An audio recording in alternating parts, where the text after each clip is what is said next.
Thank you. Thank you.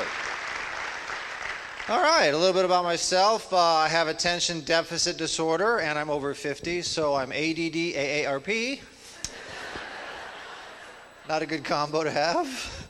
When you get older, here's the one thing you miss the most: how you used to party. Yeah, in the 70s there was pot, 80s Quaaludes, 90s ecstasy. Now I'm just down to Theraflu. That's it. You actually have to look for new ways to get a buzz, a cheap buzz, and this does work. Lay down for like 30, 35 minutes, then get up real fast.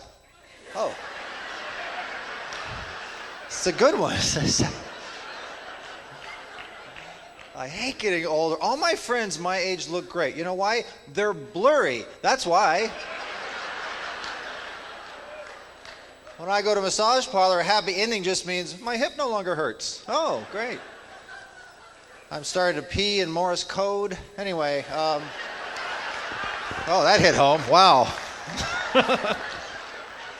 You got to keep healthy. What you're doing right now is keeping you healthy because you release endorphins when you laugh a lot. And that's why after a comedy show, you walk around for a while like, oh, yeah. And I forgot that, and I actually got an email from a woman. She goes, can you speak to our group about the healing powers of humor?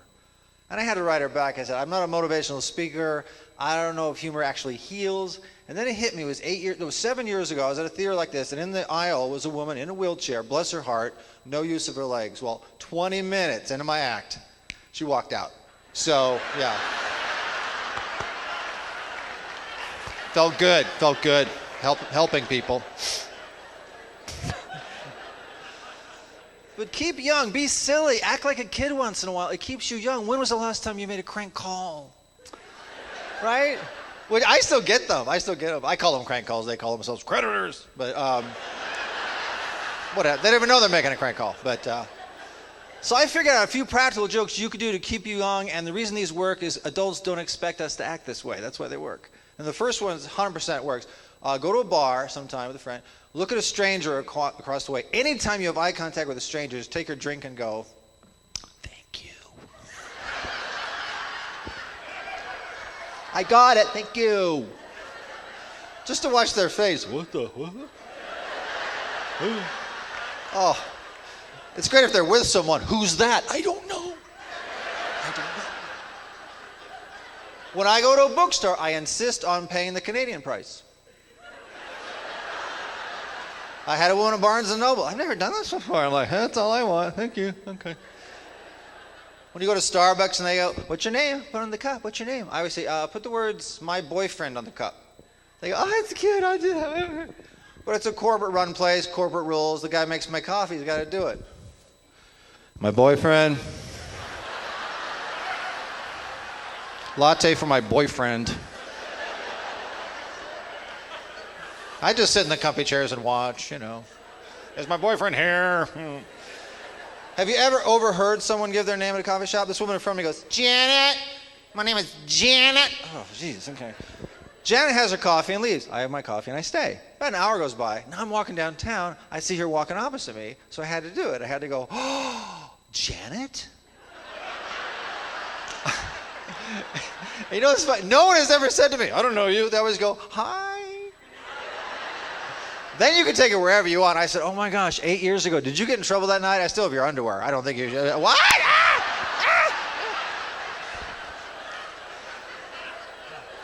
I was at a hotel once. I was going to my buddy's room. We are going to go to a movie or something. And I see trays of food outside people's hotel rooms, right? Well, I had just bought a sandwich. So I unwrap the sandwich. I take a bite of it, put that sandwich on a tray, touching nothing. I get my buddy as we walk past the tray, I go, oh, look, they left food. Oh, look. Oh. And I like that one because you find out what kind of friends you have. Because there's only two reactions. The first is usually like, oh, man, that's gross. Or the second one's like, give me a bite, man. Give me some. Give me one of those, dude. Go to 7-Eleven, a convenience store that's open 24 hours. Go there at 3:30 in the morning. It's a weird time to go, just you and the guy behind the counter. Talk to him like you're in an old Godzilla movie. Freaks him right out. Just walk in and go, hey, where's your candy?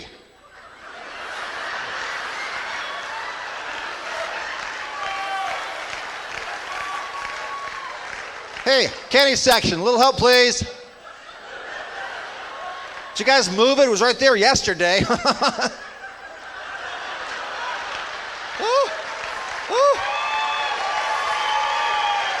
Freaks them out. Unless they say to me, the candy's right there, don't you see?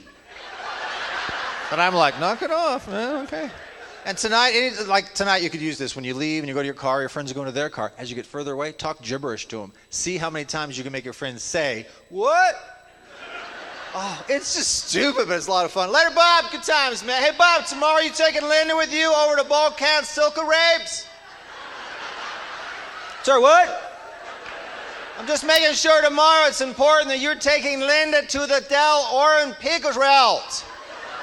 Because if I don't lell them, then no one's saying 5 o'clock. What?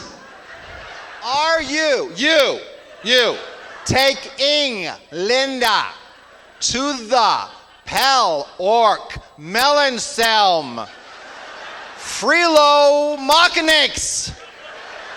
And you know you got them when they go, yeah. Thank you very much. You guys are awesome. This next comedian, this is really cool. He's been on Tonight Show with Johnny.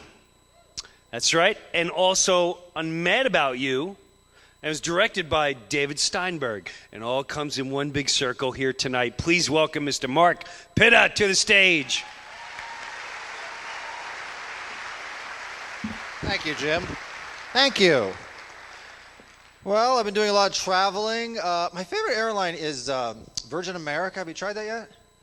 It's really nice. It's like you walk in, it's calm, it's club music, it's low lighting. There's a TV at every leather seat. I had my colonoscopy there. That's how nice this is. Flew into Atlanta. Boy, you know you're in the South right away. I bought a shirt and the tag says, one size fits y'all. Yeah. Driving around, I got stopped by a cop. I'm not proud of this. I still have not talked my way out of a ticket. Now, my sister cries her way out, and women, you have an option there. It might work. Not an instinct for men. Ever notice that? We're not built that way. No guy is going to go 90 miles an hour and say to a cop, you came out of nowhere.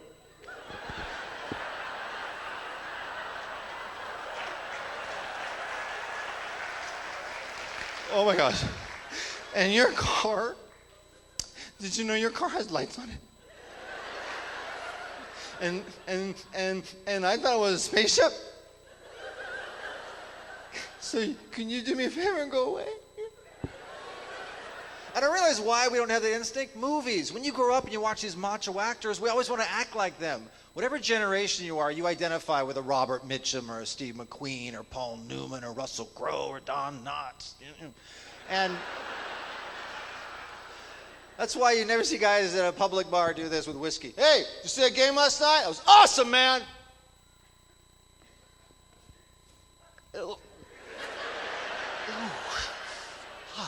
Because Clint Eastwood never did that. You never saw that movie. Hey, you guys better get out of town. If you don't...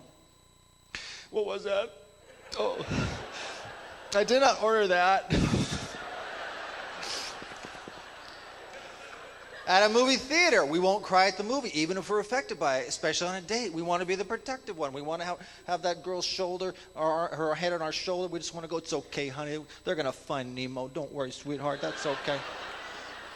Unless it's a sports movie. Then we can cry all we want.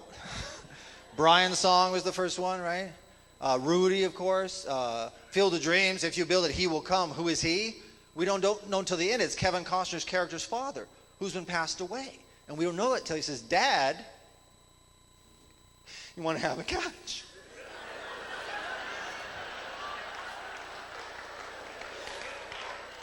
And at the end of the movie, they play couch.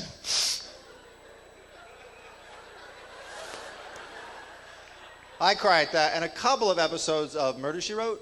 Yeah, there's two sad ones on the box set, but I also blame Nicholas Sparks. He writes those books, they turn into weepy movies, you know, like The Notebook, Message in a Bottle, A Walk to Remember, Nights in Rodin. You know, he was at a book signing not far from where I live, and because I like to write, I wanted to ask him, how do you get in touch with your feminine side to write that well for women? And then he canceled the book signing because his water broke. Oh. Damn. I have written a book. I'm going to sell it on Amazon.com. What do you think of the title? Add to cart.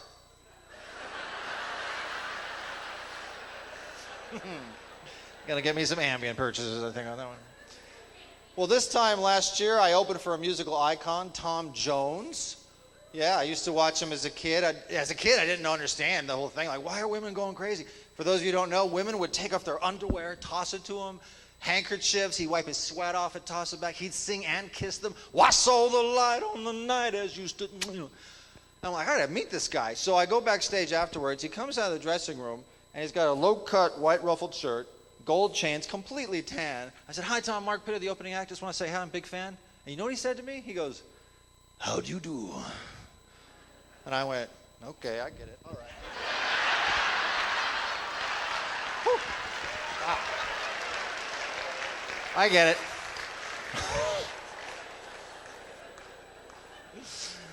Best part about music for me is when a song brings you back in time somewhere to a specific place you haven't thought of in years, because it must have been playing when something happened to you. Like My First Kiss, I associate with Happy Together by the Turtles. My first girlfriend in high school, Sister Golden Hair, was number one. When I had sex for the first time, when I lost my virginity, this must have been the song playing. It's by Justin Bieber. What is it? Anyway, good tune. And I don't know why this hasn't happened. I think bands should tour based on their names. So it looks great on the marquee. You know, like Talking Heads with Simple Minds. Meatloaf and Bread. Guess who? Who? You two? Yes. Rat Poison. Fish Sticks. Vanilla Ice Cream. Kansas with Toto. Black Eyed Peas with Corn. The Doors with the Carpenters. AC/DC with Tesla. I have to think about that one. Madonna with Supertramp. Butthole Surfers with Badfinger. I just put them together, that's all I'm doing.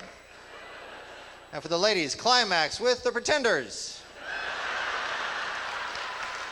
Aha, you got that one. That one you got right away.